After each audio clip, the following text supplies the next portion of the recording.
Class 5 पाठ 7 बड़ी अम्मा जी। वीडियो 13। आज हम पढ़ेंगे पाठ 7। बड़ी अम्मा जी निखिल की दादी थी। मोहल्ले भर में इसी नाम से प्रसिद्ध थी। एक दिन वे प्रातःकाल सब्जी मंडी से लौट रही थी। वे कुछ ही दूर चली थी। उन्होंने देखा कि 3 व्यक्ति आपस में झगड़ रहे थे। उनमें से एक की हथेली पर सोने का चमचमाता टुकड़ा रखा था। एक आदमी कह रहा था, यह सड़क पर पड़ा हुआ था, मैंने तुम्हें बताया था, इसलिए इस पर मेरा अधिकार है। दूसरा कह रहा था, यह मैंने उठाया है, इसलिए इस पर मेरा भी अधिकार है।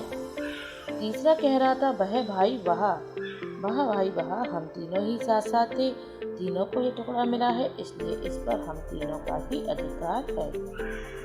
बड़ी अम्मा जी उन्हें देखकर एक पल ठिठकी, पर फिर तुरंत आगे बढ़ गई।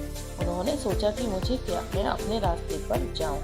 इनका तो आज सुबह सुबह भाग खुल गया है।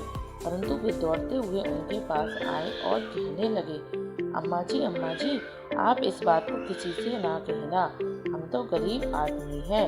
आज तो भगवान की बड़ी कृपा हुई है, जो यह सोने का टुकड़ा सड़क पर पड़ा मिल गया है।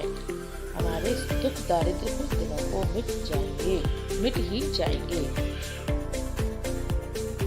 उन्हें दौड़कर आने से अम्मा जी एक पल चौंकी, फिर कहने लगी, अरे मैं क्यों किसी से कहने लगी, जैसा तुम्हारा मन आए वैसा करो।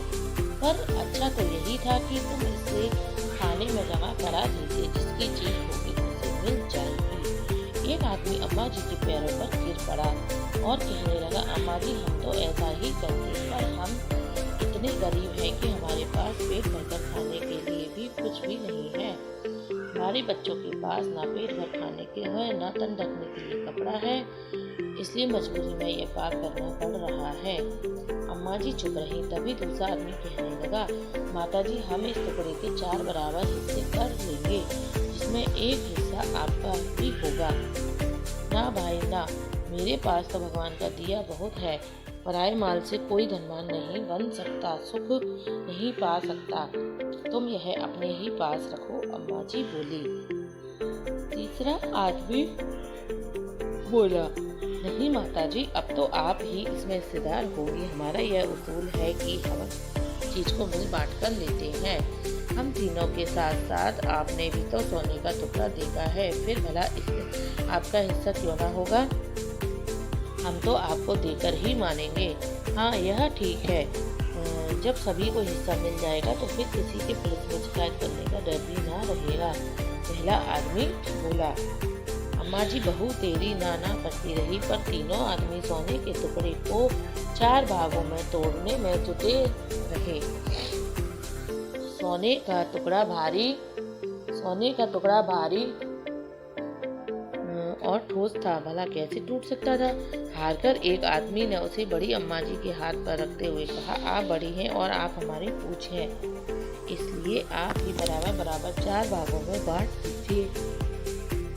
सोने की चमक से अम्मा जी की आंखें भी चौंधिया गईं। उनके मन में लालच आ गया। वे सोचने लगी, इससे कहीं तो चुरा कर नहीं लाए हैं, फिर भला यदि मुझे भी हिस्सा मिल ही जाता तो क्या पाप है।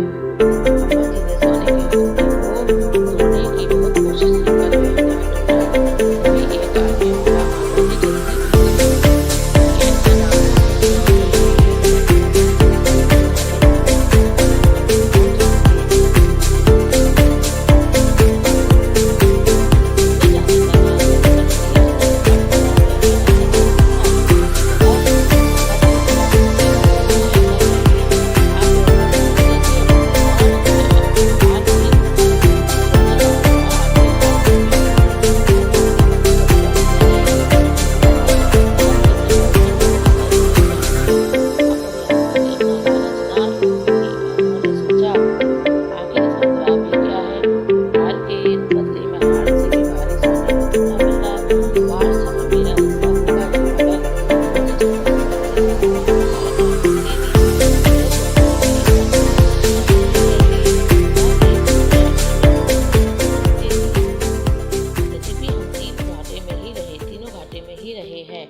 और समय पर आपने हमारी सहायता कर दी, यह सबसे बड़ी बात है।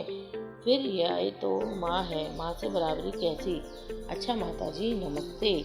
वे तीनों आदमी बोले। वे ऐसा कहकर सभी तेजी से इधर उधर अलग अलग दिशाओं में चले गए। अम्मा जी भी बहुत प्रसन्न होती हुई अपने घर लौटी। आज उनके पैर जमीन पर नहीं पड़ रहे थे। वे अपनी बुद्धिमानी पर मन ही मन मुस्कुरा रही थी। वे सोच रही थी कि आज फिर घर वालों और पड़ोसी उनकी बुद्धिमानी की प्रशंसा करेंगे।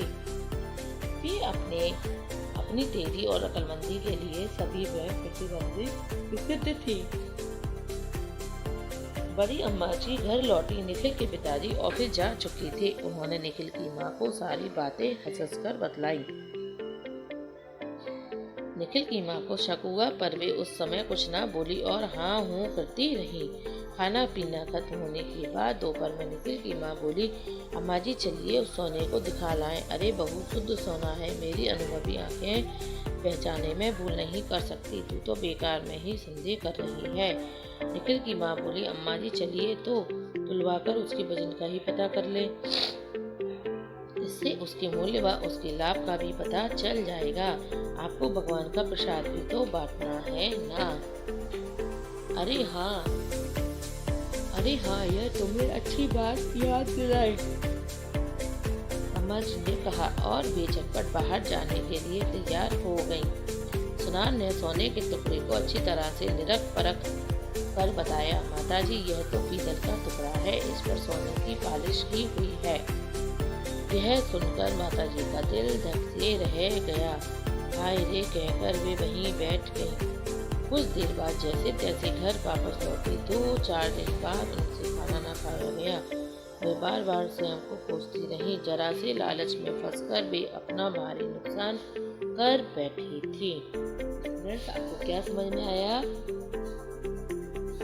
कि हमें कभी किसी बाहरी चीज की बाहरी चमक पे नहीं जाना चाहिए, कभी लालच में नहीं फंसना चाहिए। इससे हम लालच में फंसकर अपना ही जो हमारे पास है उसको गवा बैठते हैं और अपना ही वस्तु का, अपना ही उसका चीज़ का नुकसान कर बैठते हैं। इसलिए हमें कभी लालच नहीं करना चाहिए। स्टूडेंट्स, आप इस चैप्टर को अच्छे से एक बार और रीड करेंगे। इसकी एक्सरसाइज नेक्स्ट वीडियो में कराऊंगी। तो के लिए गुड बाय।